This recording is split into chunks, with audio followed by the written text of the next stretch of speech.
लेके वो आते थे तो हथियार की लड़ाई लड़ लेते थे। कलम और कागज की लड़ाई लड़ी जा रही है कि वर्तमान में 26 लाख आदिवासी परिवार के जो दावे जो पेंडिंग है और जो निरस्त कर दिए हैं, सरकार पुनः उनको वापस रिव्यू कर। नमस्कार, जोहर प्रणाम। मेरा नाम है रमेश कुमार।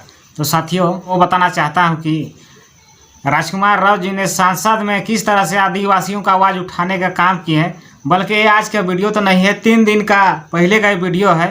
तो संसद में किस तरह से राजकुमार राव जी ने आदिवासी के बारे में और आदिवासी के हितैषी बनकर और उनके उत्थान के लिए और उनके कार्य के लिए और उनको उनका हक अधिकार मिले, इसके लिए किस तरह से संसद पर आवाज़ उठाने का काम किए हुए हैं। तो आप लोग इस वीडियो के माध्यम से देख सकते हो कि राजकुमार राव जी ने आदिवासियों के बारे में और उनके हक अधिकार के लिए किस तरह से आवाज़ उठाए हैं और आवाज़ उठाने का कोशिश कर रहे हैं। तो उनका कहना है कि आदिवासियों के लिए जो भी वन में जो भी रहते हैं और उनके लिए जो सरकार के द्वारा पट्टा दिया गया था, उस पट्टा को किस तरह से निरस्त कर दिया गया है, जिससे कि 70 से 80 हज़ार ऐसे लोगों को अपने घर से अपने हक अधिकार से वंचित होना पड़ जाएगा। तो इसी को देखते हुए राजकुमार राव जी ने संसद पर आवाज़ उठाने का काम किया है और इस तरह के जो पट्टा बना के सरकार के द्वारा बटा गया था, उसको कुछ दिन के बाद में उस पट्टा को निरस्त कर दिया है, यानी कि उनको मान्यता से रद्द कर दिया गया है। तो अगर इस तरह का अगर करते हैं तो वन में जितने भी लोग रहते हैं आदिवासी समाज के लोग, वह उस स्थान से बेदखल हो जाएंगे और वे दर दर की ठोकरें खाने पर विवश हो जाएंगे। तो यही कारण से और इसी को देखते हुए राजकुमार राव जी ने एक बुलंद आवाज़ में संसद पर आवाज़ उठाने का कोशिश की है। तो आप लोगों को इस वीडियो के माध्यम से देखना चाहिए कि राजकुमार राव जी ने किस तरह से संसद पर आवाज़ उठाने का कोशिश किए हुए हैं।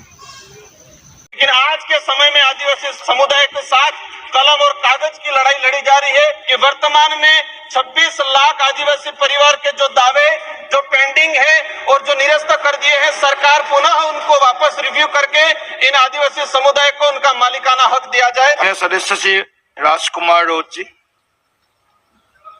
सभापति महोदय, आपने 0 ओवर में बोलने का अवसर प्रदान किया। फॉरेस्ट राइट एक्ट 2006 की मूल भावना थी कि आदि अनादि काल से वन भूमि पर निवास रहने वाले आदिवासी समुदाय को अपना मालिकाना हक दिया जाए।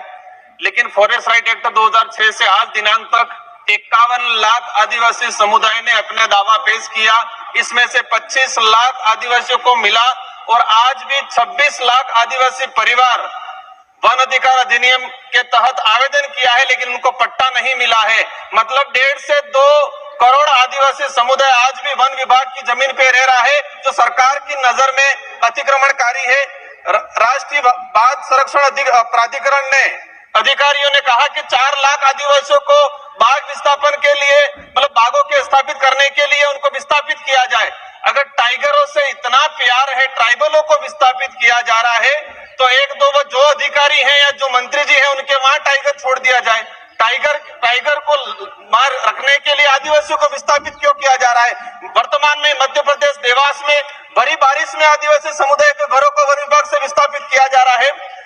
आजादी से पहले आदिवासी समुदाय अंग्रेजों और मुगलों से हथियार लेके वो आते थे तो हथियार की लड़ाई लड़ लेते थे।